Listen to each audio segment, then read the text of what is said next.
Welcome everybody back to the HBHOES with your hosts Maddy and Sammy. Hello. Say hello. Hi. Sorry guys, we're just really bad at that. But anyways, we are jumping into White Lotus season 2 episode 6 called Abductions. That gave me anxiety just the title. Yeah, literally. Super spicy. Super spicy episode. Super sad, super crazy setting up for the finale. Yeah.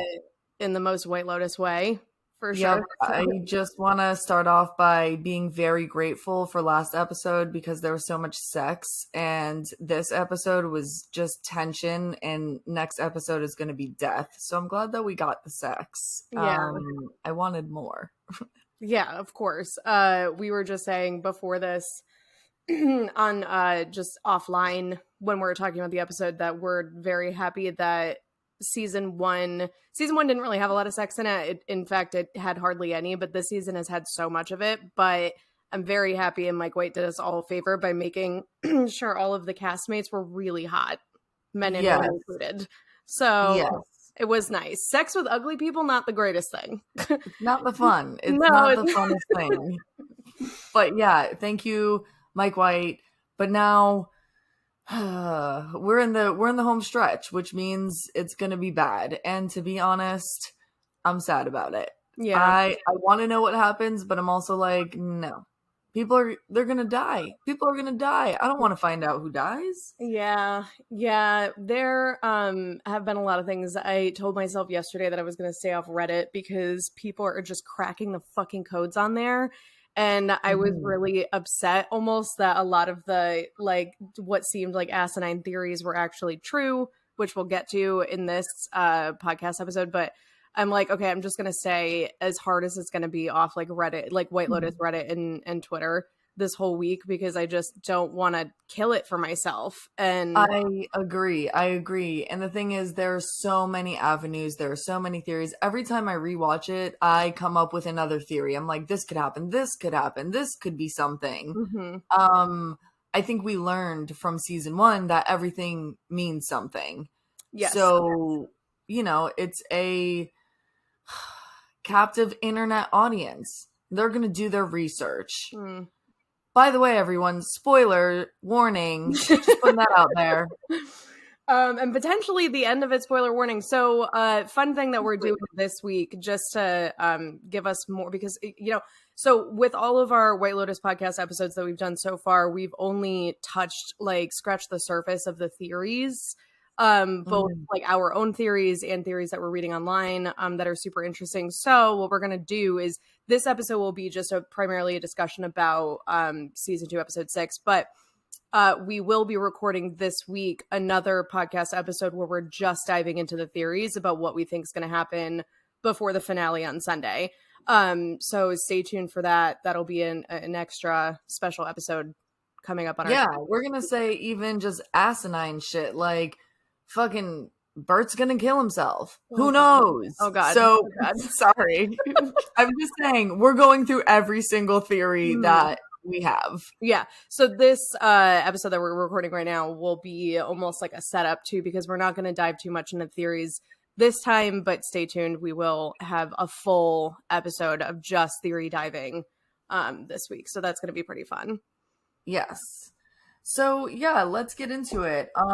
We open, and again, let me just say, shout out to the drone guy. Whoever is doing the drone shots, holy shit. It is so beautiful. It is so gorgeous. I feel like I'm getting dropped right in there like fucking Blue Skidoo, like fucking straight Blue's Clues style. I love it. But yeah, we open with Ethan and Harper, and they're in a bad place. Yeah. So one thing that I do want to say, because it probably won't come up as we're talking about them, but there is, and obviously what we're about to dive into is just the way that both of them have changed throughout the episode. Like we saw it from the very beginning to the end. They're almost on complete opposite sides. Like her being jealous in the beginning, him being jealous at the end, etc. But one thing that I will say is that thinking about the very beginning of the episode and then the very end of it with Harper and Ethan, what she's wearing to bed in the beginning is just like t-shirt, loose shorts, and then what she wears to bed at the end of it is like tight tank, no bra, nips all out, panties. And Mm-hmm. even just her going to bed in that in the end of it, I was like, she changed. Woo! She is Yeah, and dangerous right now. yeah, what do they call it? You like, people always know when you come to work and like you just got laid the night before. People know. They're like, "Oh, you got that dick glow about you, Mhm, girl. mhm, Like you mhm. glowing. Somebody fucking broke your back in a good way." Yeah. I Like, think, and then I think like that's a really good point. I think also like has this she's been insecure for so long, and now Ethan is starting to crack, and mhm. when you're a toxic person, toxic behaviors sometimes are sexy to you, and so I think that, her seeing Ethan start to crack is really giving her like an ego trip. And I agree. so I'm not really attributing her newfound, fucking personality as like she did have sex with Cam, right? I'm I just agree. thinking she's just finally like feeling herself for the first time in a while, because she's got this really hot piece of shit guy that wants her, and is like grabbing her leg, and then she like her husband is going crazy about it, right? So Yeah. she's I feeling mean, and her herself. husband is fucking obviously rich as hell now, and he's fucking gorgeous. So Mhm. yeah, I would feel pretty much on top of the world too, Harper. Like Yeah, fucking A. I know. God, it is toxic, isn't it? Though. Oof. It is. It is. Mm. I mean, but I think on just like the human side of it, like you want to be desirable to your partner. And I think like where they are in the state of maybe their marriage and their attraction to one another, like it might be toxic, but at least it's something. Yeah. Especially And I when, I think that mean, you can only imagine that they've had, if we're seeing them have like zero sexual compatibility on vacation, only Mhm. imagine what their like home life is like. They probably haven't had sex with each other in months, years maybe, Yeah. right? So like, Yeah. so it's just all finally coming to a pull. But that really, like, it's, you can almost imagine that because of how Harper is and how she's feeling right now. Yeah, so their conversation in the beginning was absolutely heartbreaking for me. I know that Ethan has said some wrong things throughout the series, not bad, but I think he didn't respond as well as he could have in some moments. Not at all. But I do think in this moment he handled it pretty well. I like the way that he was like, look, I love you, but I had the thought where I was like, we've heard this phrase, sometimes love isn't enough. And I think that's what's happening to them right now. Like, Mhm. but I do respect him for saying like we will work on it. We will work on it. Like I'm still your husband. I don't know, it was very depressing for me for Harper to still kind of respond in like a kind of Yeah. way. Yeah. Um, it really was, it felt to me like he is finally seeing that she needs more from him, and she's been needing more from him. And Mhm. it's almost like, okay, it's too late, dude. Like it's just too late. And that's always like the worst thing about relationships, is when one person finally like wakes up, and then the other person is already out the door. And I think like we know this, and we see this a lot with like male and female relationships. Usually the female, well, I don't want to say usually, but in my experience, I've seen a lot of this where women are already, by the time you even start to see the signs, they're already one foot out the door, right? Like Yeah. they're already on their way of like, I'm not satisfied, I'm really just like trying to hold out.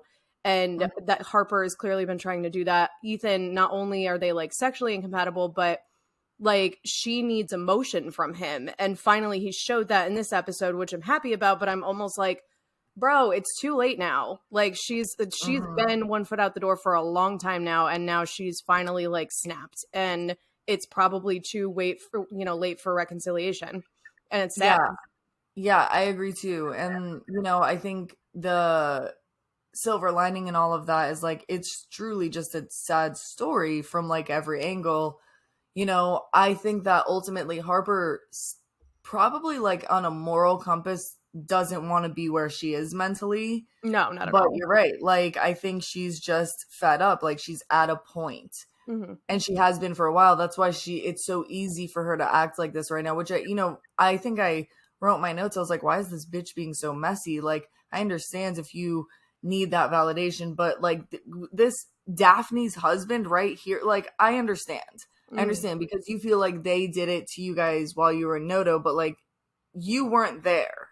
Yeah. Like you weren't physically there. So like, oh, it just feels so messy. I'm like, if you need to do that, just like go meet an Italian gigolo. Do what you gotta do, boo-boo. But like, Do don't Tanya fuck bit. them. Do a bit like Tanya. By the way, can I just, this is not a prediction theory, but I just want to put this theory out here.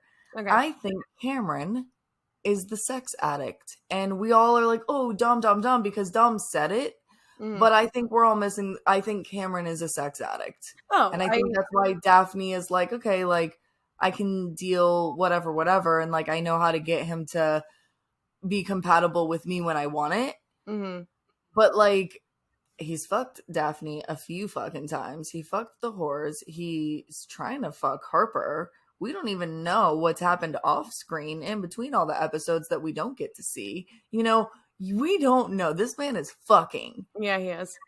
He's a sex addict. Yeah. I mean, valid. Totally valid. I think he's probably a sex addict amongst other things. Like, he's just reckless personality. I will research that and come back to this with an actual psychological term, but I've seen people like him before, and whether it's sex or drugs or adrenaline, he's kind of like an adrenaline junkie in that way. Like, I try to push the boundaries of everything, and like it feels good to be bad, and whatever. So like, I think if for him specifically, it's sex, but different face, different name, different situation.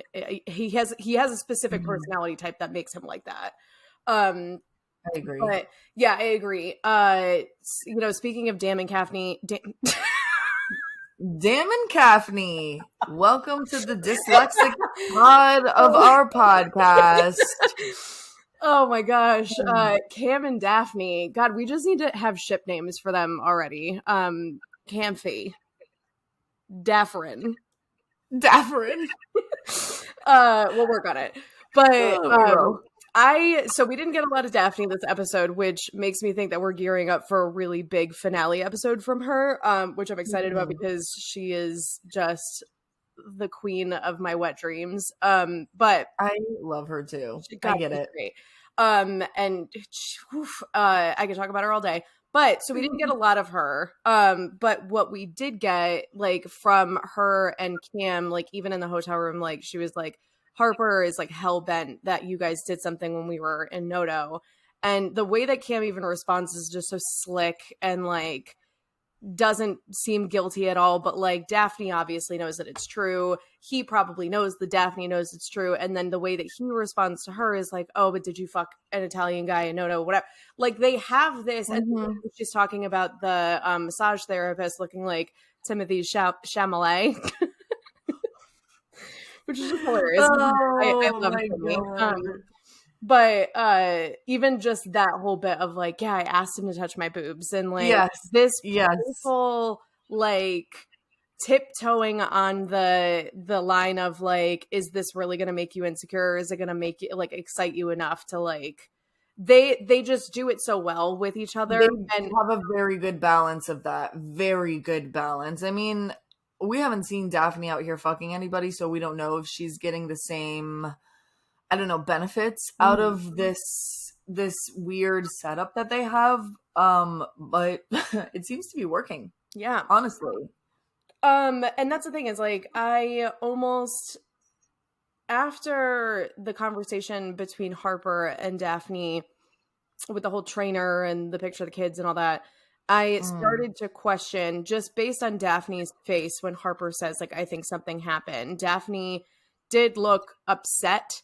So I'm really starting to wonder if this whole I'm not a victim thing, like, I don't think that she thinks of herself as a victim in this relationship, but I am starting to see that she does care, or at least it seems like she cares more than what she leads on. Or, So I agree with that fully. And I just watched, shout out, Extreme Engagement on Netflix. I know it's kind of old, but it was so interesting because they did an episode where the married couple goes to like a tribe, but the tribe's traditions are polygamy. Mm-hmm.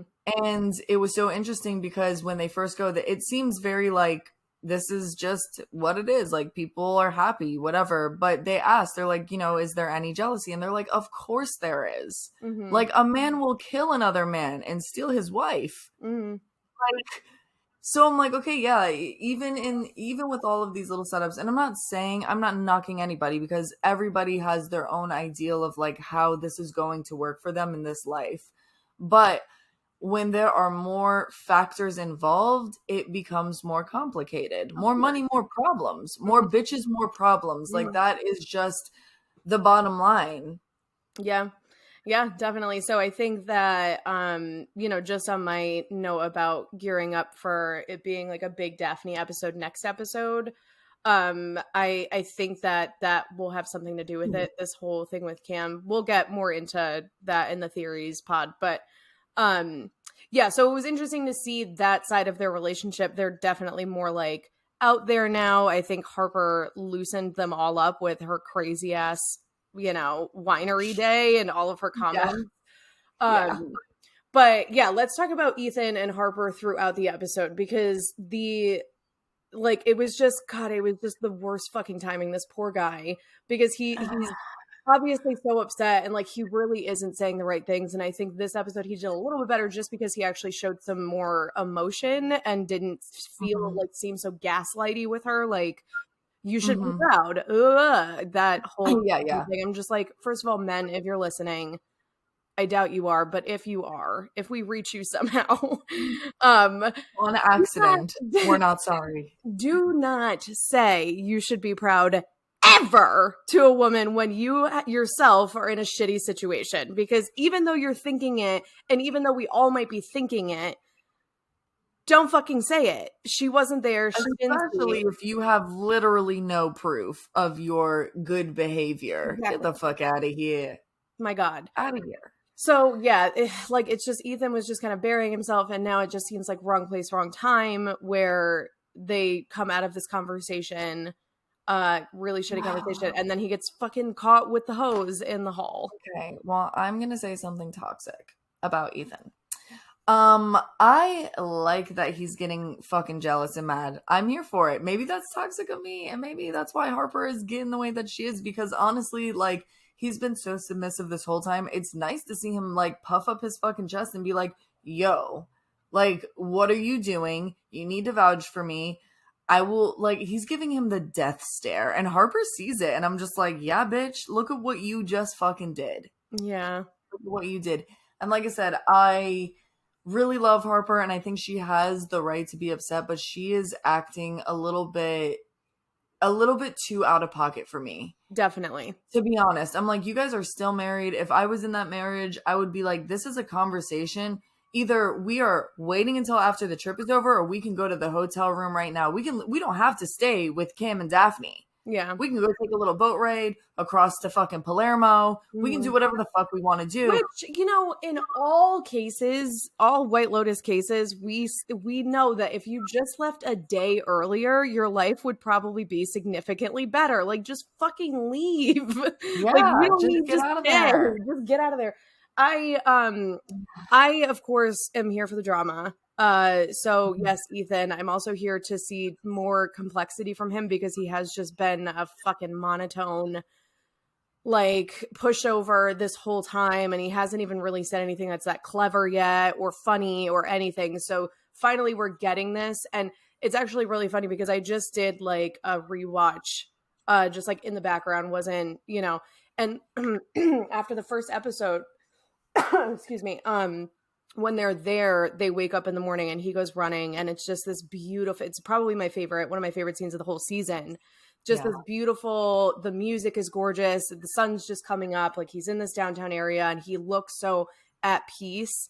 And then we're going to get a completely opposite version of him at the end of this. And I think that that's really fucking sad. And it's Harper herself. Like it's been hard to watch her this whole time because her personality is just, I'm like, I always try to imagine myself if I was in the presence of this character, and Harper would drive me crazy because of how negative she's been this whole time. So sour. Yeah, and also so monotone. And I'm like, if you're gonna be angry, like at least raise your octave a little bit, give some personality with your bitterness, right? Like if you're just on one level, she would be insufferable to physically be around for me. And Same. then now I would not go on that trip with her if I knew her. I'd be like, I love you, Harper, but this is not a trip for you and me to go on. You and I can go to a convention together where they're giving intelligent speeches and symposiums. Yeah. We're not going to Sicily. Yeah. I would rather bring Albie. Okay? Shout out, love you, Albie. I mean, but at least he would say yes to doing what I would want to do. Yeah. He would put on a little happy face. He would ditch his fucking annoying ass grandfather and father. Yeah. And we would have a grand time. Yeah. And he wouldn't put me in danger in the streets of fucking Palermo. We'll get there, but yes, you know. We will get there. Yeah, Albie, honestly, wouldn't mind having him as a friend at all. Would hate to be involved with him romantically. I think that's where all of my anger, if you guys have listened to the past podcasts, that man is triggering for me. But I mean, Lucia seems satisfied. Friend-wise, probably a wonderful friend. But anyways, back to Harper. What was so hard to watch about this episode is that she, even just like when Ethan goes to the hotel room, and she literally, if she didn't have sex with Cam, she made it so believable that she did because she set it up perfectly to get caught in this. Set it up on purpose just to get him. Well, I think that's what she did. If I had to guess, I would say she didn't hook up with Cam. She's playing the game. And, you know, and that just really, really sucks because we're seeing Ethan's side of it. And she is just, I don't even know what, like, she's just being fucking vicious right now. That's how I feel. Yeah, she's being vicious. And it's like, just because this guy has hurt you or whatever, like, this whole idea of he should get a taste of his own medicine. I'm like, Harper, you are a grown-ass woman. Like, thank you. Get over that. I hate to, like, shove religion down anyone's throat, but, like, the sinner and the stone. You know what I mean? Like, I don't know. I'm just like, you don't have to stoop to the same level. Yeah. You know, like. And you shouldn't. You shouldn't. For what? You know, and like, I just feel like it's just it's a very immature thing to do. We all did it when we were like in our stupid little relationships in high school and whatever. We've all played some sort of game, you know, to try to get the other person to either respond a certain way or react a certain way or be hurt themselves. But like, this is your husband of years. Right. Like, you share like real love with this person. Why would you want them to go through something like this? You know, like, are you that vindictive? Because whether or not she actually had sex with Cam, the feeling is still there. And his response to it is still there. It's like, in the wise words of Vinny Guadagnino from Jersey Shore, even if you didn't do it, the fact is that she still thinks that you did, and she still feels like she's still affected by it. I don't know your exact words, Vinny, but it was when hashtag gym tan laundry for life. Yes. Hashtag Vinny was a psych major and knows these things. So okay, with these little Jersey Shore facts. Welcome everyone. You're so welcome. Yeah, so it was really, really, really hard to watch. And I think that honestly, like, if we see, you know, that one of the deaths ends up being Cam or Ethan, like Harper, I'm just like, yeah, I hope it fucking hurts. Like, I hope you learn your lesson because this is tough, and it could have easily been avoided. Yeah, well, if it's Ethan, I just feel like she would immediately fucking off herself too.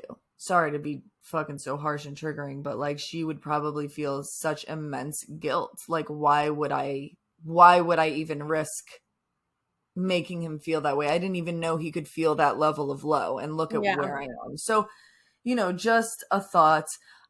Speaking of Ethan though, the only thing is, like, I was upset that he didn't go First of all, you should have never taken that dip. If you're already feeling this fucking crazy, I would have been on Harper's shit like fucking flies to shit. Mm-hmm. I would have been up her asshole. Oh, you're gonna go, you know what? I think I will go get drinks with you guys. Mm-hmm. Like, even he had a moment to even stop before he went to the water and be like, you know what? Maybe I should just go join them. Just suck it up. You're there for like 2 last days. Yeah. Fucking get your drinks.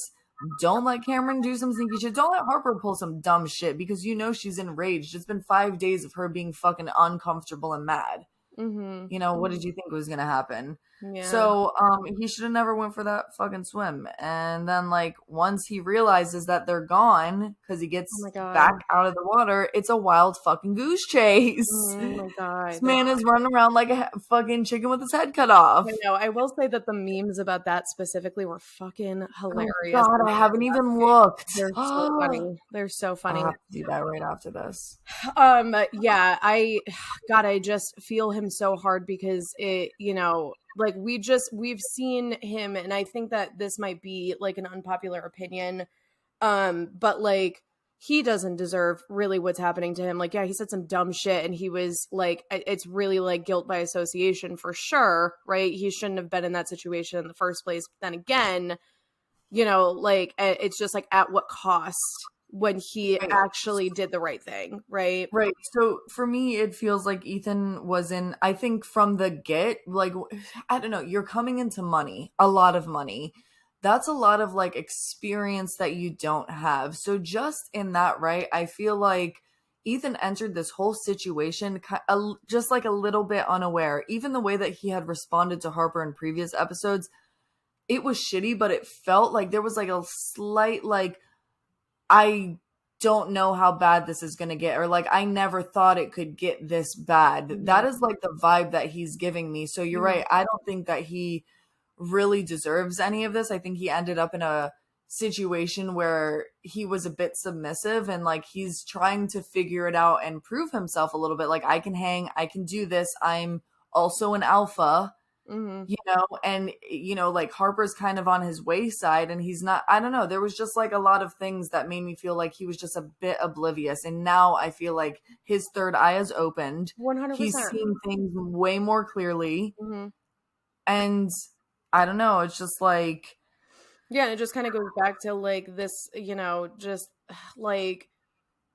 Sometimes in relationships you're just so in it that you can't actually see what's going on. I think that's exactly what happened to them. And then Harper was the first person to realize it because she was comparing herself, right? Whereas Ethan wasn't really comparing himself. He was like, we're fine, nothing's wrong, everything's great, nothing's gonna happen. And Harper was the one that was like, you know, incessantly like obsessed with comparing their relationship because she already peeped that they weren't perfect and thought if they were having a hard time. Yeah. So yeah, I think it's shitty. It's shitty for all things involved. It's, you know, Harper is really just like, I think, you know, like I really truly understand how she feels, but I cannot justify like her actions specifically in this one. I honestly could justify her in the last episode getting drunk and being messy, a little vulgar. I'm just like, yeah, you know, she's acting out. It's what people do when they're upset. But like this is like now, you know, and she's seen Daphne play like mental warfare with Cam, right? And I feel like Harper is taking notes from Daphne's book, but her and Ethan are not at all like Daphne and Cameron. They're completely different people.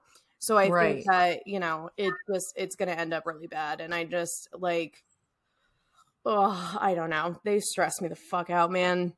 Yeah, it was very stressful. And I think just my last point to add here, Harper and Cameron both corroborate each other's story that Cam confirmed and vouched for Ethan, which does kind of make me think that like she did maybe play into the Cameron thing. Maybe she did set it up like, oh, this will be good timing. Like, I want to piss him off. And you know, there was the sex scene that Ethan envisioned, which was such a cool take on sex scenes. You know, you mentioned that yesterday, and I thought that was such a nice thing, and I wanted to make sure that I paraphrased what you said, because I was like, oh my God, right. Like, I don't think I mean, like, I'm sure there has been sex scenes where, like, you know, the guy is envisioning it, but it's usually like I'm desiring the girl, you know, and he's like envisioning himself and the person that he's attracted to or desiring. So this was very interesting, and it was great because of the way that it was timed, and like how it could be that, like, when you're feeling hurt and insecure like that, your mind will make it fit. It will like get into the puzzle and make it connect. And I'm like, okay, yeah. You know, not to say that intuition isn't a thing, because it fucking is. You should always listen to your gut. Because, you know, the truth always comes out. Like, it is what it is. So I think that, like, I don't know, like, if Ethan is feeling some kind of way, as much as I want to believe that Harper's just being vindictive, like, I just want to really make him mad, and I hope that she didn't fuck him. I feel like if Ethan is following his intuition this strongly, then there's something to it. Yeah. You know, I agree. And like, the thing is like, she's completely setting it up if it's not true. And the thing is when you're doing that to someone, it's traumatizing, right? So like, whether it's actually true or not, the fact will still stay. You cannot change Ethan's emotions going on after that. Like it's you know, that saying of like, people don't remember what you do for them, but they remember how you make them feel, or however it goes. So it's like, if you really make him feel, if he's feeling like this right now, that is what's going to be irreconcilable, right? Because he will never not feel that way. He will always have that as like a stain. So that's where it is. It's like Harper is trying to give him a taste of his own medicine, but really that's just adding more shit onto it. That's not leveling the playing field. It's just adding more onto the, you know, and now both of them are like, I don't know, just like tainted. Like, it's just, they've definitely like crossed some very emotional lines, and emotions it's harder to heal that because it's not tangible. You can't see it. Mm-hmm. So like the mending process for that is different for everyone. It's not like you can just give them an aspirin and be like, yeah, your broken heart will be good in 4 hours. Yeah. No. You know, so yeah, that's a great point. So I guess we kind of talked about Harper and Cam a little bit in this too. Yeah. Because they're involved. Is there anything, I don't know, significant though? I think we talked about all of it, like the imaginary sex scene, you know, they were both acting just like super sus, you know, and then the dinner, I guess, like we said, Ethan, confronted Cam and was like, you know, I know what you're doing. I know you got naked in front of her, which I was waiting for that to finally come back up. Oh yeah. I think it's just really setting us up for the finale. And I'm nervous. God, yeah. Speaking of nerves, let's talk about the boys and Lucia, because they went on a grand old adventure. Yeah. And I was shitting bricks because these are two young men chasing them around in a car with fucking Dom, Albie, and Bert. Like, that is not a gang. No. That's not a gang. They're not going to protect. Okay? Like, Albie is kind of a little bit of a bitch, and that's okay. Yeah. Bert is old, and Dom, God, Dom, you are like a high profile like movie executive. Like, you don't know how to scrap. You can't scrap. Okay, but being a father and turning around in the car and being like, what do I do? What should I was like, you're the dad. Yeah. You're the dad. You get out.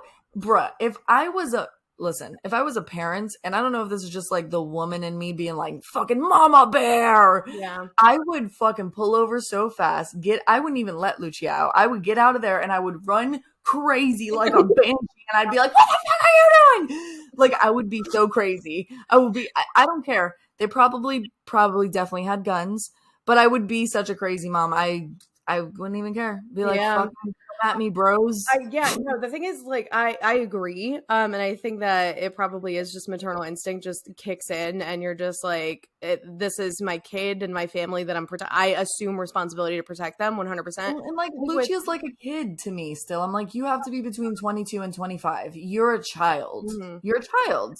Yeah. So, so I think that makes sense. With Dom, I actually understood why he turned around and asked Albie what to do, because Albie was the one that fucking got them in the situation in the first place. He's the one that's been hanging out with Lucia. He's the one that knows who these guys are already. Like, Dom and Bert have no idea. He's like, do I keep trying? Like, if I was Dom, I probably would have said the same thing. Like, if you, but like, until you tell me to assume responsibility, I'm not going to, because you're the one that has, these people. Like, I don't even know what's going on here. This is where I'm going to stop you. And I'm saying this with all the love in my heart, because you're my best friend and I love you. But fuck that. Because yeah, sure, he brought her along, but Dom, you know that she's a whore. You literally fucked her. You know what kind of people these are. And besides protecting her, protect your family. You know that these are probably bad guys. Like, I know you're probably not trying to escalate the situation, but if I say fucked Lucia and I was the fucking mom, I would face that right then and there. And the thing is, Dom fucked up. He needed to, he should have told Albie from the gate. He should have been like, I fucked her this week. Boom. Then they wouldn't even be in this. Yeah. You know, so like, Dom as a fucking father, you were just, no offense, Michael Imperioli, I fucking love you. And this is why you're such a great actor, because you're really making me hate this fucking guy. Oh, like, I'm not on his team, on his side at all. Like, I was at the dinner with the grandpa last episode, and that was it. And not even. Yeah. Well, we will agree to disagree, because we will. I felt kind of the same about Albie. I was like, the fact that Dom was like, what do we do? That made sense to me. And then Albie saying, I don't know. And I'm just like, you fuck. Like, you knew that she had issues with these people, and you still made them bring her on this thing. And he just is just so ignorant about all of it. It's like, you saw them when you were getting gelato. Like, she's told you that he's dangerous, and yet you're still fucking around. And like, not the whole, Maddy hates when I disagree with her, and so we will likely put this on TikTok because she's about to freak out. But I am angry with you.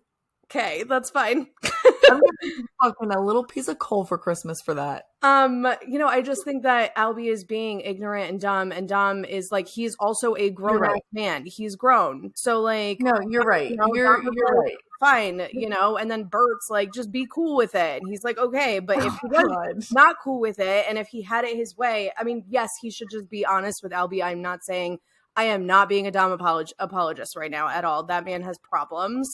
But I just think that like, Albie needs to take responsibility for his own shit. And he hasn't ever this entire thing. So like, cool, Albie, you want to fuck with that girl and you think that it's all good because you're just a little boy and you don't know any better, then fine, get yourself out of it. Right. And that's honestly what Dom needs to tell him for him to grow the fuck up. Yeah. To be honest, that I can agree with. I'm still upset about it, but I can agree with that because I don't know. I think though, like, and maybe I'm just like thinking about like, and I'm not saying like, oh, this is what a good parent does. Like, I'm not a parent. I can't say what a good parent does. Everybody has their own shit. But like I said, if it was me, I would feel so compelled as a parent, not even just motherly instinct, as a parental instinct. Like, Albie is 22 to 25. Yeah, he's grown, but like, he is still your child and in need of protection. Like, to me at this point, it's out of hand. Yeah. Like, this is not just some girl that like he's running around with and like, okay, you have to figure out the heartbreak. Like, I can't. He's getting involved with fucking whores that, this could end up worse than it, just like any other random normal fucking hookup or relationship. Mm-hmm. So I think that's the point of like the parental thing that's kind of getting under my skin. Yeah, no, and I agree. I agree with that because Dom should have put his foot down from the very beginning and said, like, even if he didn't say, like, I fucked her, which probably I mean, knowing Albie, it wouldn't even. He'd be like, oh, like he would be on Lucia's I'm not knocking her hustle. Yeah, exactly. And he would be like, oh, Dad, you coerced her and you blah. Like, he would find a way to blame Dom for it anyways, because he's blamed Dom for Yeah, he'd fucking be like, you everything. have the power and they're just young women who Oh have my no God. power. Yeah, Yeah. who live in poverty and need to do this. Like, get the Correct. fuck out. Jesus. Stop speaking for women, Albie. Like, just stop expecting, like, like you're just the messiah for all things with a vagina. Like, God, it drives me crazy. But, with Dom, it's just like he has tried repeatedly to have Albie not talk to her in a way that, and I think that Dom is also like the last person that he has on his side when it comes to like his immediate family is Albie. So obviously there's like that is in play here where he's trying not to piss off Albie. But like Albie is being a little fucking bitch about it. Like he has been a little bitch about it the last 3 episodes. Like, oh, fuck you. I'm just going to go eat lunch. I'm going to go eat lunch by the pool. And he's it's been a little bitch the whole time. I mean, I still really love him, but yeah, he's kind of a little bitch in a lot of ways. Like if that was my kid, and of course I can't say this, I'm not a parent either, but like one thing that my mom did teach me is that like you fucking at a certain point, you just gotta let your kids fuck up and they have to learn the lessons themselves, because Albie clearly has been babied and that's why he has no real world fucking street smarts at all, this kid. Like, he was raised in a rich family with a mom and a dad and a blah, blah, blah. And like went to fucking Stanford and. Right. And the thing that really sucks about the situation, it's, oh God, like, I don't want to say it is the parents' fault for probably enabling, but they enabled him in a way that they thought was like, we're just doing the best for him. Like, we just want to do the best by him. So I think that's also another really interesting part about Albie, like, yeah, he's a bitch and he doesn't have these real world things, but it's probably because his parents were just really trying to give him the best life. And you can't, like, we can't be mad about that. That to me, like, it's beautiful, but it's also like, it's so crazy how like it becomes disruptive for him and his like growing and becoming like a real 3D fucking person out here in a 4K world, like shit. Yeah, no, and it's like the debate about like, that I'm sure a lot of people have, especially when they're becoming parents or thinking about being parents or pregnant together or whatever, but like, what kind of life do I want to give my kids? Because I don't want them to grow up spoiled and dumb if I give them everything that I didn't have, for example, right? So like, or do I limit them completely and make them try to make them ambitious, but like there's wrongs on both sides, right? And there's rights on both sides, and like so it's like you cannot ever really blame the parent. Not never, but like it's in this case, like I'm not blaming necessarily the parents. I'm not blaming Albie either. He's just a product of his environment. But like at a certain point, like you like as the parent do need to take a step back and be like, all right, cool. You want to fly, like see where that gets you. But like our plane, leaves in 2 days. Like you better be on it. Like if you want to go fuck around, then go fuck around. Like, like it's just like, and it's shitty because that's probably the hardest thing a parent will ever has to do is like let their kid just make bad decisions on their own. But with Albie, it's like hopefully he learns from this, that like, and like the thing is what's frustrating is that like he already knows who Alessio is. He already saw him. Lucia has told him how dangerous he is. And I'm still like, oh, you're still involved and you're still in this. So like, you're clearly not learning. And like, I'm happy that they got that scare as much as I was scared myself watching it. But I'm like, okay, like, do you see now like what you're involved with and what like, I don't know. I'm just like, is it fucking worth it? Do you really love this? Are you in love with this girl? Like, you're going to take the project. They literally almost kidnapped your fucking no.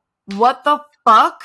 Literally. How horrible would you feel if they beat up Nono in the middle of the goddamn Sicilian streets? Oh God, when Bert ever got out of that car, I was like, Grandpa, no! Get down, get back in. What are you doing? I was shitting bricks. Don't ever fucking do that again. Like, do you have dementia? Are you going? No, that concussion is fucking you up, sir. Please don't do anything else. Speaking of Grandpa, little Bert, honestly, his story is so fucking sad. Yeah, he's a little pervert, but can you blame him? No. Can you fucking blame him? You really can't. No. I don't want to condone any patriarchal shit, but like Bert's So let's talk about their homecoming. Lucia gets basically abducted. They let her get abducted by Alessio.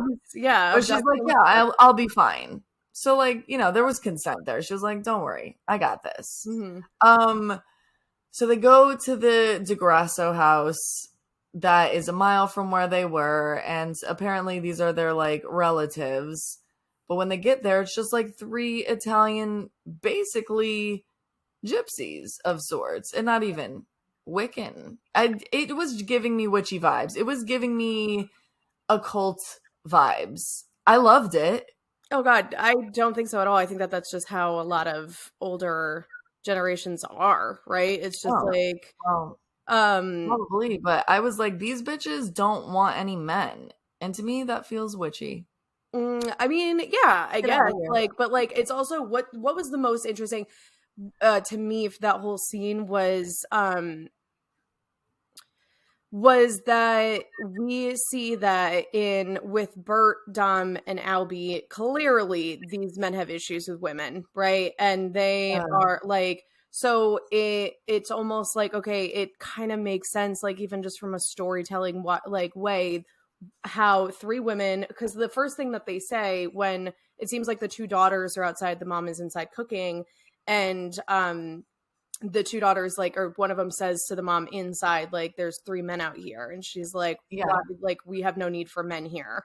Yeah. And it almost feels like, okay, like the hell hath no fury, like a woman scorned. And these women have been scorned. And it's almost like, well, that makes a lot of sense when we think about, you know, just what we know of the DeGrassos so far, right? And like their relationships with women. So it's like, you can almost just assume that they have all been fucked over, and all the men in their lives have either died or left, and they were like, okay, good riddance. Like, we're just going to live out happy and simple amongst ourselves. I agree.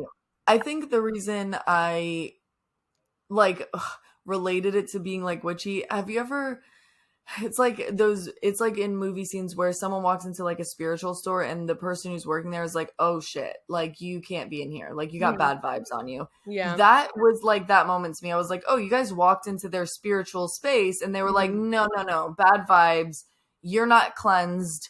You need to do some like shadow work before you come back here, or don't come back here, actually.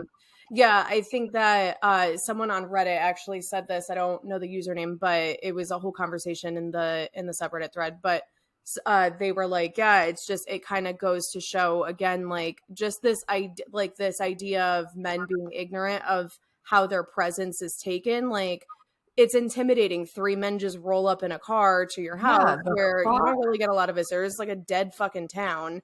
So like, and you don't speak any English, and you know, we don't know who you are. And so it's like just men not really understanding like how intimidating their presence can be.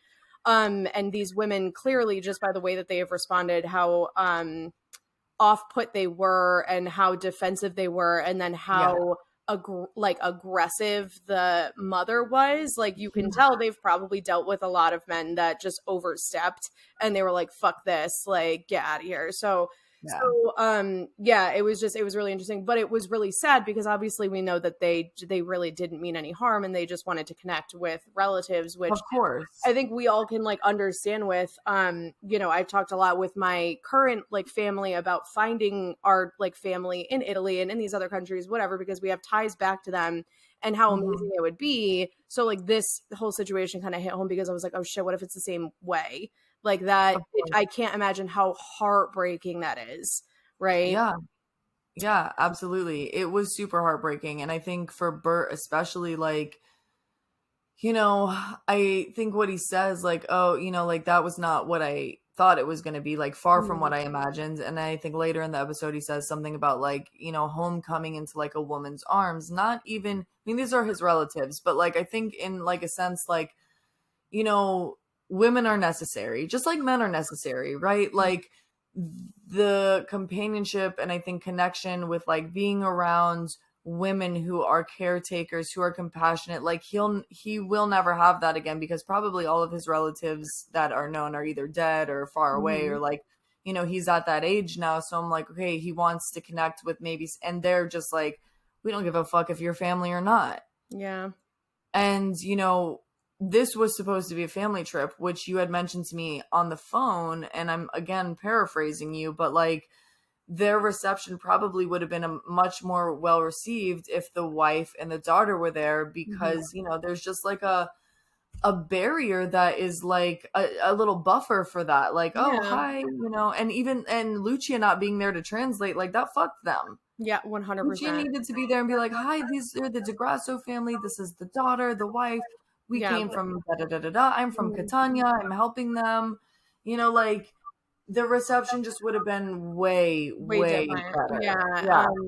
You know, so yeah, definitely. And like, it really does suck that like that, that's immediately what I thought of is like, if Abby and forget the granddaughter's name, but Abby is the wife's name. If they were there, it really would have looked like a solid family and it wouldn't have been so sketch, and there would have been women there. So it's like, you know, it's not just three men pulling up, because like, how the fuck would you feel if like, you know, like I would immediately get a weapon. Are you kidding literally, me? exactly. So like, and so yeah, but if women were there and it was a whole group, then, or Lucia was there, however, like that's immediately what I thought is like, damn, like Dom like may not realize it right now, but like just the whole thing with his wife and the potential divorce and all of that, it fucked them. It fucked this trip, you know, and the grandfather said that in the very beginning too.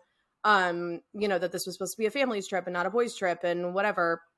So yeah, it was really tough. It really sucked because there was just so much anger, and like you can tell that like it obviously like it affected Bert deeply, because, you know, at the dinner he says, you know, there's something like a woman's embrace that lets you know that you're doing all right.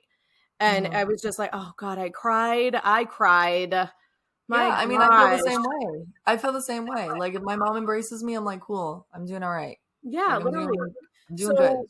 Yeah, and it's like, you know, it's just this thing that he has now lost with his wife, the recent passing of his wife. And, you know, and he said earlier, like, I may never see a naked woman again. He says it in a facetious way because he then mentions that the prostitute Mia was topless in his room. But he did, like, even just that line, I was like, oh shit, like there is a time in your life when you are older and your spouse passes that you might not ever have sex again. You might not ever see another naked body again. You like, and that for me, being Scorpio ass stellium, bitch, that's fucking with me. That is fucking with my head. Like, oh no. There's a time in your life where you just wake up and you realize that. And I'm like, holy shit. Like, it's just, it's something that like I've never thought of, because obviously we're both, you know, we're young. We don't talk about these things. We don't even know to think about these things. And so I really, really love Bert's story. He is like climbing to my top, you know, my top characters list of the season, because it's just, it's so compelling. And I felt awful when he left at dinner, and I'm happy that Mia was able to make him smile during her little thing. Oh my God. One of my favorite fucking scenes. I don't know. I had like 4 favorite scenes in this bitch. I think that's my 3rd one, but I just love it because, first of all, she has a great voice. I don't think we said that on the previous pod, but I just want to put it on record. Her voice is great. Like, what a beauty. What a very pretty sing-songy voice. I really, really enjoyed it. And I'm glad that she's gotten like a couple songs, you know, like we've seen her sing not just once, but like a couple times like that. I think it's such a nice treat. But I love, first of all, she looks great. The white dress, the red lip, just super classy, super simple. Sometimes less is more, and it was doing the most. I loved it. We have not talked at all about fashion except for Harper, and sometimes what these girls fucking wear makes me want to kill myself. And Portia with her puke green fucking fingernails. I'm like, God, it's the most awful color to put on your nails. Sorry, I just had to say that because we literally haven't talked about what the prostitutes wear at all, and it's just it's always bad. It is always bad. Yeah, but this was good. I did like this white dress with, and feathers I think are really hard to do. You know, so just like it was simple. I loved it. But I love this moment between her and Bert because he compliments her, and it was really cute and funny. Like, oh, better than the fucking last guy. Fuck you, Giuseppe. Yeah. But I think the way that she responded was super genuine and sincere and sweet. And it almost felt like a compliment back. Like, oh, I have one official fan. Yeah. That was such a beautiful thing to say back. I was like, oh my God, Mia,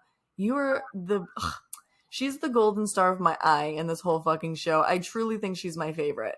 Yeah. Fuck, I mean, I love everyone, but Mia is just so goddamn funny and cute. I know. She's warm. Yeah, she is. And that's a really good segue into the situation with her and Valentina, which we definitely want to talk about. But I will say one thing that I've said about Mia, probably yesterday on the phone, actually, after the episode, but was that she has had a lot of really meaningful touch points with people. Yeah. And, you know, with Valentina in this episode, you know, with Bert even in this episode, you know, it just feels like when Lucia has touch points with people, it's usually going to ruin their lives. And then when Mia has touch points, outside of the priest I always just call him the priest. Why do I call him it's Giuseppe? Outside of Giuseppe, she almost killed that man. But it's because he took her to the church. That's why he's the priest. Yeah. Yeah. She was like, yeah, for sure. I'm sure there's some biblical reference to trying to get a prostitute and ending up sickly. I'm sure that exists in the Bible somewhere. Mary Magdalene, where you at? But it was really nice in this episode to see her having these multiple, like, really nice kind of what seemed altruistic. I hope that they are altruistic touch points. But yeah, let's talk about her and Valentina because that was beautiful. Oh my God, it was so fucking good. That's another one of my favorite scenes. So it was really beautiful.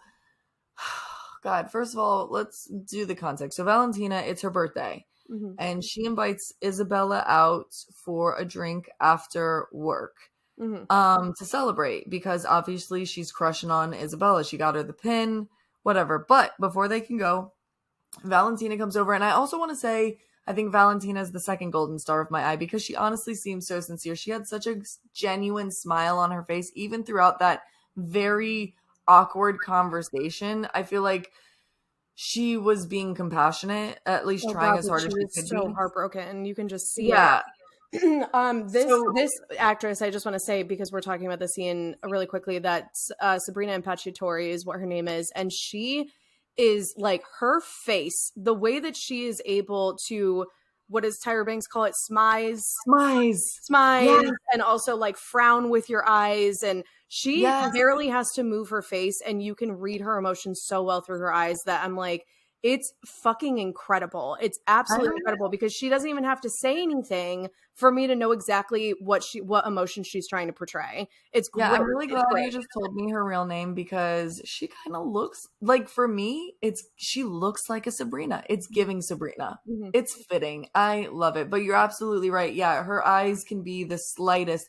And I will also say, referencing Tyra Banks, I remember a long time ago, she was on ANTM and saying, like, you have to control every single muscle in your face. And that is that. Yeah, 100%. Literally. Because when she's talking to Isabella specifically, you can see her go from giddy and excited and nervous to, like, have to fake it, but, like, just absolutely heartbroken in her eyes, right? Even though there's still a smile on her face. And it was just... oh God, it was gut-wrenching. And another thing about this character specifically, both Mike White's a testament to Mike White's writing and the way that she plays it, is that I loved her from the very beginning. I was creeped out by her the last two episodes. And then this episode, she just brought it right back home to my heart. Like, I am back to loving her completely. So now we understand why she was being so weird and creepy, because she's literally never been with a woman. She is the incel. She's the incel. It's not Albie. It's not Ethan. It's not every other man. She is the woman. But I do think that it has a lot more to do with, I don't know, like, it's hard for me to put her in, like, the incel category. Like, technically, yes, falls under involuntarily celibate, but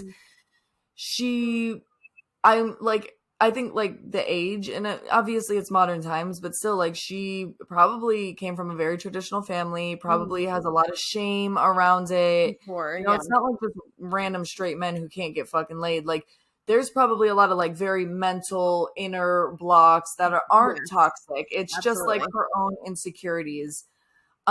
So to me that made a lot more sense. I was like, oh, like I don't think it's as creepy. It's just like now that I have the omniscient point of view, Mhm. I can see that she is like literally this is all new for her. She doesn't know what she's doing. Yeah, She which doesn't is know just, what's appropriate. oh my God, it's beautiful. It is Yeah, and it's a little beautiful. awkward.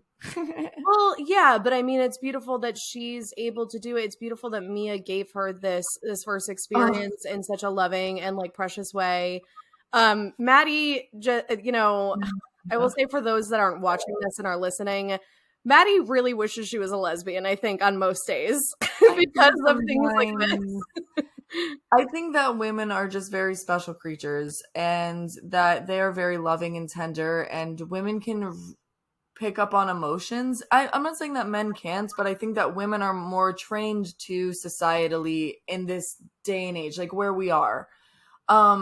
So yeah, so first of all, big shout out to Mike White for doing the happy birthday Marilyn Monroe Italian style. Mhm. Oh my God. It was beautiful. It was such a great homage with the white dress and the red lip. I thought it was just so nice. It was Mhm. something that I don't think we've seen, especially in another language. Like, it was Yeah, it really was cute. really nice. Yeah. And the way that Mia does it so tenderly, so it's so meaningful. She's like really like, want to make this special for you. And she says it at the bar, like, I have a gift. I want to give you a gift, is Hmm. what she says. I want to give you this gift.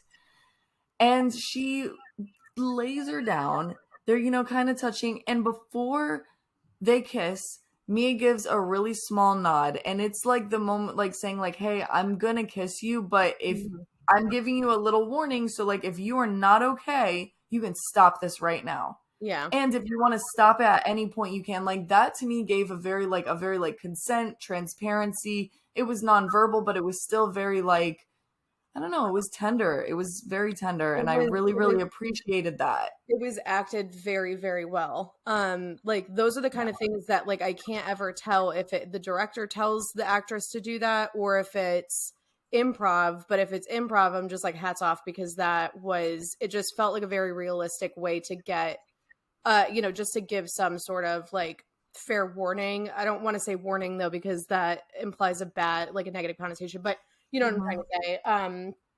But yeah, Well, she's I caught giving that her the too. And play-by-play, and it's nice to like mm, say, "Hey, like our this is the next play. Do you want to yeah, go?" yeah. I thought it was really nice. It was really, really nice. And I think that particular moment, just that little nod, one of my favorite fucking scenes. God, it was Mhm. just so nice. Yeah. Yeah.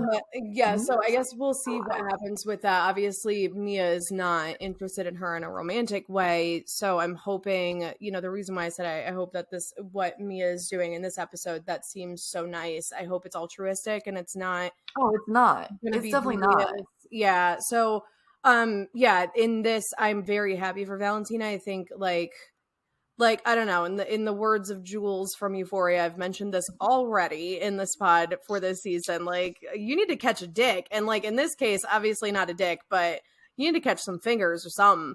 She And really needs to so catch a very bit. happy, yeah, very happy for Valentina that she got this experience. And I'm happy that Mia was so tender with her.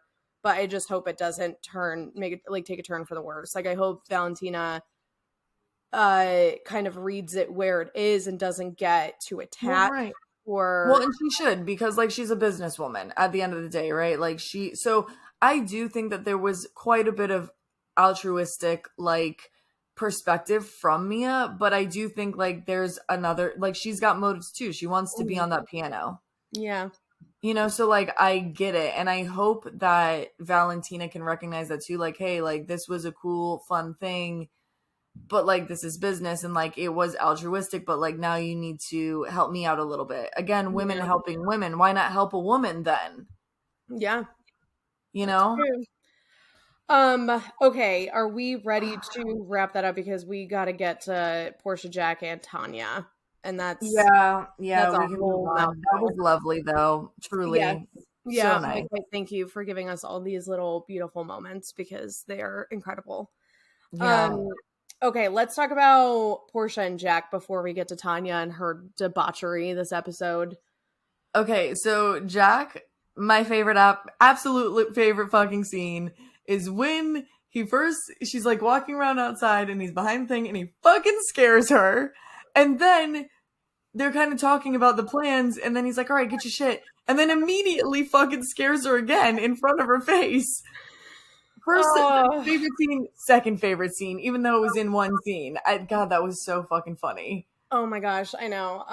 So I knew that Maddy and I have been talking a lot off the pod just about where we think characters are going to go. And, we watch a lot of the interviews with the cast and whatever. And Jack was the person that in the first 2 episodes that he was in, even the scene of him getting in the pool and saying like, oh, my nips are sensitive. I'm just like, this guy's a fun time.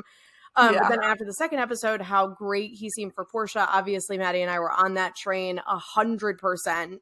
And I said, this person would be my go-to vacation buddy, because that was one of the questions that in the HBO bonus content, they ask all the castmates is who they would take out of the cast. And the thing is no one said Jack at all. And that was a big red flag for me. And I noticed that a couple days ago and I was like, that means that he is gonna turn out bad. And we see it in this one. So I do want to start off by saying that I actually really liked his good world speech. Yeah, I did too. I really enjoyed it.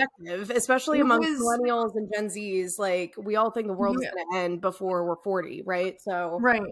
And I think just like in a, we're kind of in like a, I don't know, manifesting is real big right now. So I just I really like the way that he talked about the world. And I think manifesting has a lot to do with your perspective. It's changing your perspective on things. Like, are you going to go into this life negatively or fucking positively? And I think that Jack looks at life from the speech in a positive way. And that is lovely. I'm like, I actually really like the way that you're seeing things, because it's not fun to be negative all the time. It's actually fucking draining. Yeah. Isn't it like fact that it takes like more muscles in your face to fucking frown than to smile? Yeah. I hate to use that dumb science fact, but like still I'm like, yeah, bro, like I actually agree with you a lot. But the second part to that is, to what extent? Yes. Because, oh God. So it progresses. They're out. He's getting pissed. And he wants Portia to get pissed, which I think is a complete distraction. Like, he's trying to get her fuzzy for some fucking reason. 100%. He's trying. Doesn't want to take her back to the party. They get a hotel. When they're out, he's drunk. He's screaming in the streets. He bumps into someone, almost fights, which is so uncomfortable. I would have felt so unsafe. And we talked about this already off the pod, because it was so jarring. Like, I guess Portia shouldn't be so naive, but she's also like between 20 and 25. Like, she's not very well traveled. She's saying yes to opportunity. She's trying to have like an Italian experience dreams, but I don't think that she knows that some situations can actually end up bad yet. I don't think she's fully had an experience like that. Well, yeah. So like, I agree to an extent, but like, what is promising about her is that she does seem uncomfortable with it. She's not, so like, because there are those people that, they just rally behind whoever the drunkest, craziest person is. And they think that that's fun and that's great and whatever. And she like purposefully doesn't get drunk, right? Like, he's getting drunk. She doesn't meet him on that level, right? She's stopping him from getting into fights. She's visibly upset and uncomfortable. So like, that's the promising sign, is like, yes, she's young and she might not have the experience to like know how to get out of a situation like that, but at least she is being aware and sober and, and keeping control of the situation, knowing that he's not. So she's definitely concerned. Yeah. So in that, she showed great maturity, and even, probing him when he is drunk and they're back at the hotel room, like asking those questions, she's caught on. Like, she's completely, like 100%, she has to be aware of what's going on in that. Well, yeah. And he basically drunkly kind of he says it without saying it. Like, he says some things that are pretty clear, but he's not like, hey, we're trying to fuck you over with Tanya and that, like, but he's like, yeah, But he like, says it in less words. Yeah. yeah, the gays don't have any money. You know, look at his lifestyle. He's got the palazzo. He's got all these posh motherfuckers around who's he's paying. You know, there's upkeep at the palazzo, which I assume is crazy expensive. Yeah. And like, you know, so there's only, what does he say? Like only old hags and gays there. Well, yeah, no, and what he says that was the real, like, sound the alarm was, well, they're about to come into money. And she's like, what do you mean they're about to? And he was like, you know, I don't know what he says after that, but that was the big red flag that you can see from her face that she knew exactly what that meant. And the reason for her even being over in this other town with him is absolutely to keep her away from the party and to keep her away from the Palazzo and keep her away from Tanya. So the gays can do whatever they're doing with Tanya. So, so yeah, I think she's completely caught on now. You know, and it sucks. And I just want to like just say, just with this whole situation of like her uncomfortability with Jack, I feel really bad because even like the night before when they were out in Palermo, like they stole the arancini, like blah blah blah, like, you know, just dumb little shits. Like she thought it was all fun and. You know, and then to see that like so quickly take a turn for the worse is really fucking scary because it's like, I don't know, of course she doesn't know this guy, but he has shown no signs of being reckless, sure, but not like at this stage of like scary, drunken, aggressive, you know. So it's like, if you're in a situation like that, just PSA, you can leave, call a fucking cab. Get out of there. Leave him at the hotel room. He's got a car. He will wake up in the morning. He will be fine. Like, he is not your... Take the credit card with you. Run his pockets, girl. Do what you got to do. The fuck? Okay, I'm not condoning that. I do not think steal, but, you know, she obviously has her own money. I'm just like, if you can get the fuck out of there, you know, or like... Well, if you don't have your own money... Take his shit. Whatever means necessary is all I'm saying. Yes, if it's 100%. For your survival or if it's for some... Do what you need to do. Take it. Yep. Yeah, so Portia is concerned. Like, her eyes were so concerned at the end. It was very upsetting. You know, there's a few things. So I guess she's caught on, but I don't know if she's caught on to the fact that, like, say they kill Tanya, right? And because we realize that Greg is the cowboy, is Quentin's cowboy. We will talk about, yeah. We see it a bit later in the episode. She sees a picture in Quentin's room, and it's like an old picture of them young, and it confirms it for her. But I don't know if Portia knows that. So I think that like Portia is gonna put 2 and 2 together. She'll probably reach out to somebody, which I think we saw in like last week's. It was like the clips for the rest of the season. We see that Portia is gonna call someone.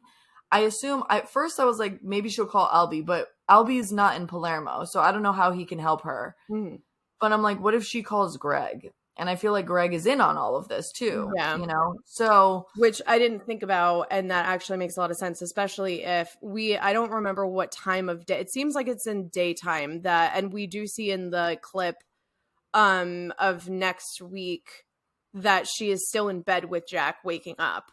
And he's got her like fucking gridlocked, like cuddling with her. Seriously, I'm just like, oh god, you should have left last night, ladies. This is why you leave. As soon as it feels uncomfortable, just leave. Just get out of there. But yeah, so I don't. It must be in the daytime. But I'm thinking, you know, because I was thinking if she was trying to call Tanya and it was at nighttime, Tanya's clearly not answering her phone this night. Clearly not answering. No, the phone is nowhere fucking cocained up and fucking Italian stallion down, okay? Yeah, literally.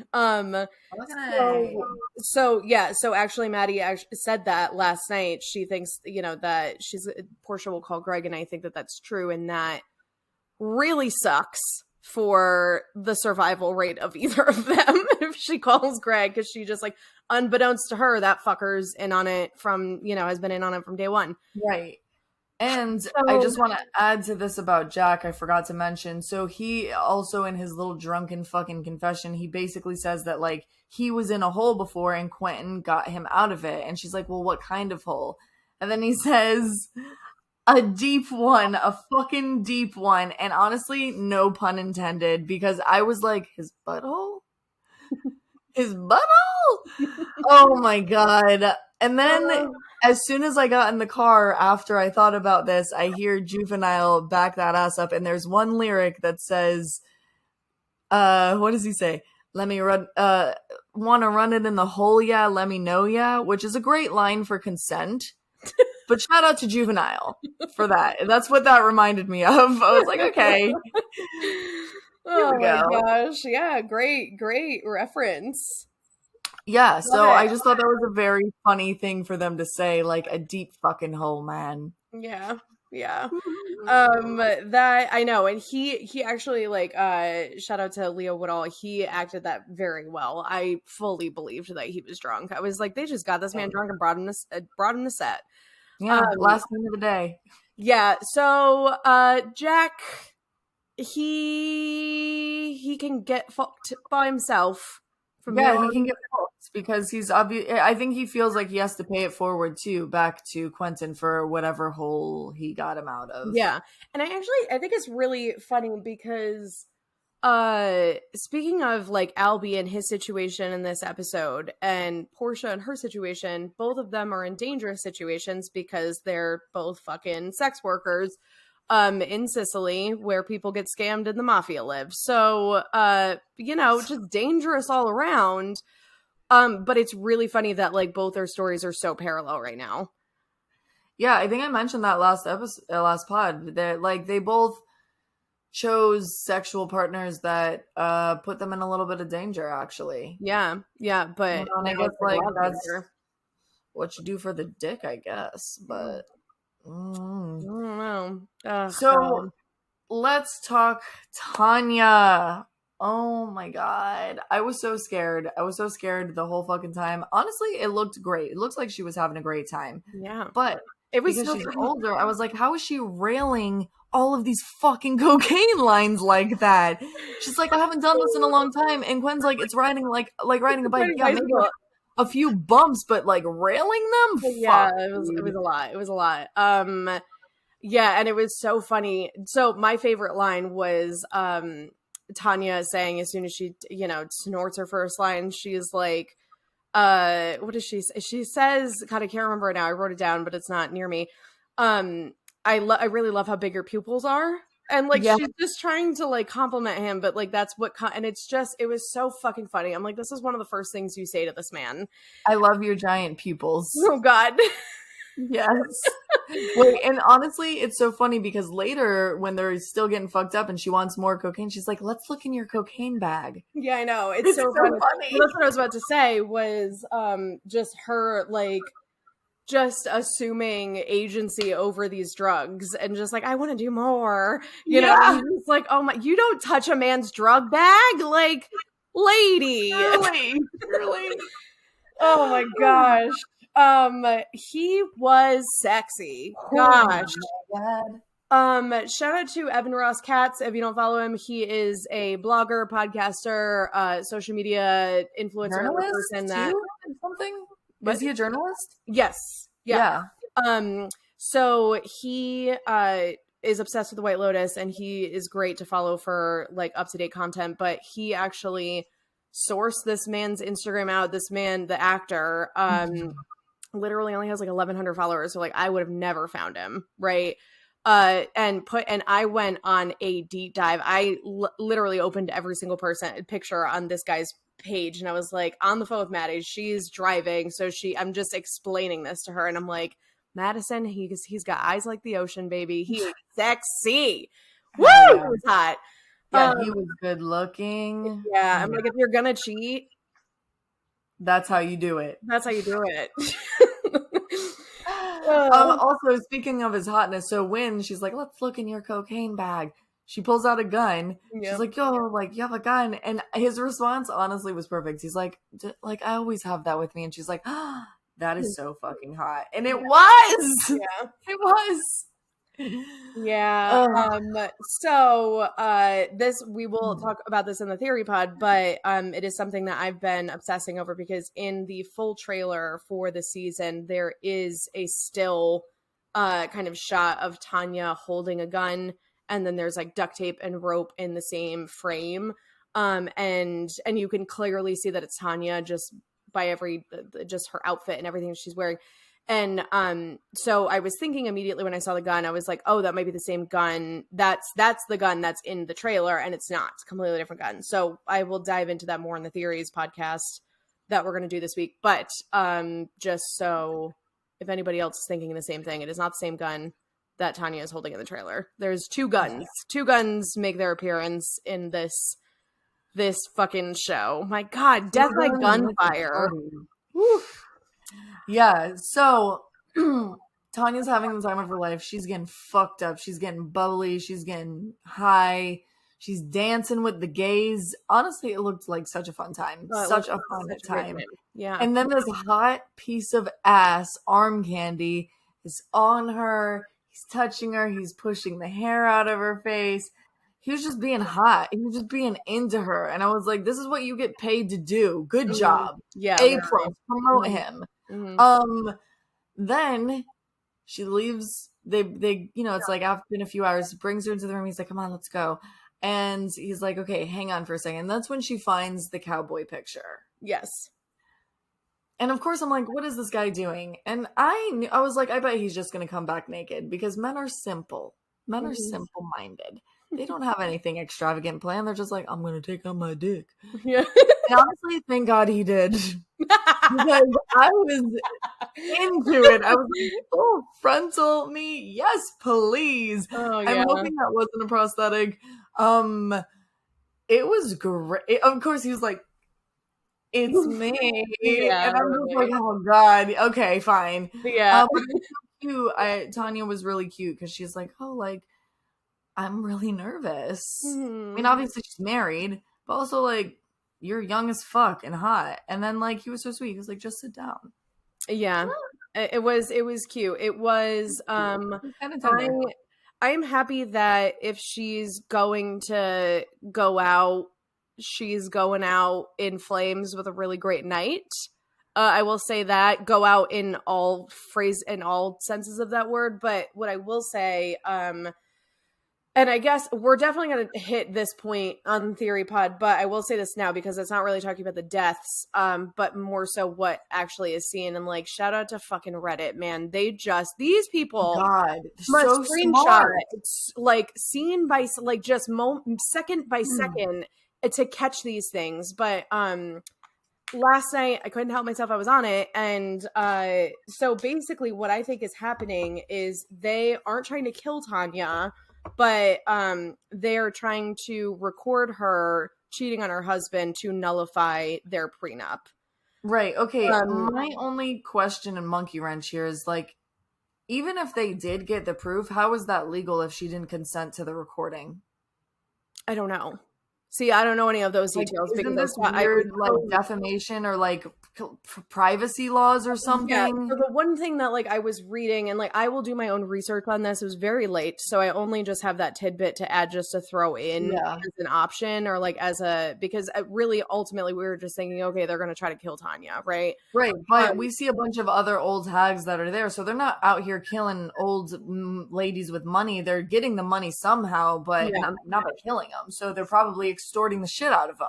Yeah, something of the sort for sure. And so I'm thinking I'm going to do my own research into it, but I know that prenups are all they're complicated, and like details can change, but from there's no they're customizable. Exactly. So there's no blanket of, whatever, but if there is an infidelity clause in it, then it's automatic. So I don't know if the recording, the consent, all that stuff, because that's a whole nother thing, right? But there is a shot where he walks in naked. She had just seen the photo of Greg, and they're standing face to face, and like up above him on the right hand side, like on like where the crown molding would be, there's a red light, which is like, okay, this is a camera, right? That this is being televised. Yeah. The revolution will be televised, people. Oh my God. Yeah. So, I mean, that could be a whole different ending that none of us really saw coming. Shout out the subreddit for all of these ideas, right? But yeah. So I'm thinking but like, honestly, when we're talking about Tanya, where my gut is telling me that she's going to go is that she is 2 steps ahead of these fucks already. And like, knows, she sees it clearly. And I think that like, all the signs are there. And I think that Tanya called out Quentin at the table. I forgot about that. She's like, I heard some strange sounds in the night. Yeah. Motherfucker, I did not sleep well. It was a lot of men grunting. So I think that she is just playing up them underestimating her. Yeah, I agree. So which is honestly smart. Okay, wait, and you know what I want to say is so funny. I did not watch Survivor or Mike White's season, but I do know this about his season is that the reason that he was second runner-up is because people thought he was a wallflower and that like he was, I think just like, kind of nonchalant like and like not a threat. Yes, that's how he got far, and that's I think Jennifer Coolidge's character is him. Yeah, I agree. Just like she acts like she is, like ditzy and dumb and has no common sense, but like ultimately, I think that she is incredibly smart. And even like there's been times where we see like we've had this kind of debate about like, is Tanya self-aware or is she not self-aware? And it's kind of like she teeters back and forth, so it seems, of being self-aware and not. But there were conversations that she was having with Greg in the very beginning, like where she was incredibly self-aware and was fucking calling him out, like a spot on calling him out, right? Like, yes. I know you feel this way because of this, this, and that. And like, I was just like, wow, Tanya, like I didn't get that at all from you for season 1, but like, seems like she really does know herself and she does pay attention to her surroundings for sure. Yeah, I agree 100%. I definitely think Tanya is holding her cards close to her chest because guess what? Like, she does have money and she's probably had money since even before she had the inheritance. Like she grew up with money, which means everybody wants something from you and not to be you. I mean, she gives that story about the doll and her mom and always waiting for someone to come and play with you because that's what it is. Everyone wants something from you. So I think that like that will make you smart. Yes. And it'll make you hard. Like it will make you tough. And yeah, 100%. Like Tanya is, she might come off as ditzy. Lord knows if she actually is that ditzy, but like the girl has street smarts. Like she knows how to move in these social situations, and she like, I feel like she's playing them all like a fiddle right now. Like that's my gut instinct is that like I'm not as worried about her, Tanya blows their whole operation. She's the sting operation undercover in this whole fucking thing. I want her to like fuck them over so bad that she ends up owning that fucking palazzo at the end of it. And then they all throw themselves off the cliff. Yep. I'm just kidding. That's bad. I don't condone any of this. This is all theoretical. This is just HBHOES being silly little hoes. Oh my God. Talking about content. The shows that we all love. Yeah, I'm glad that you said that because if we ever do something super heinous and end up in court, they will use this against us. So I'm like, let's clear it. Let's clear the air. Yeah. Just putting out all the hypothetical talk. I mean, this is a story and we are talking about the story. So I just want to make that abundantly clear. Obviously it is fun to play around with the morals and you know what? Y'all are hoes. So y'all know what it is about playing with morals. That's why you're here listening and we love you for it. So thank you all for joining us again this week. Find us on our socials on Instagram at hb.hoes, Twitter, hb_hoes, and you can email us at hoes@hbhoes.com. Yeah. Hit us the fuck up. You just follow us, please. Yeah, no, follow us. We're always posting content. We're always there chatting with our fans. But yeah, and also stay tuned this week for a bonus episode just talking about theories, baby. Can't wait to get into it. Hell yeah. See you guys soon. Loves ya.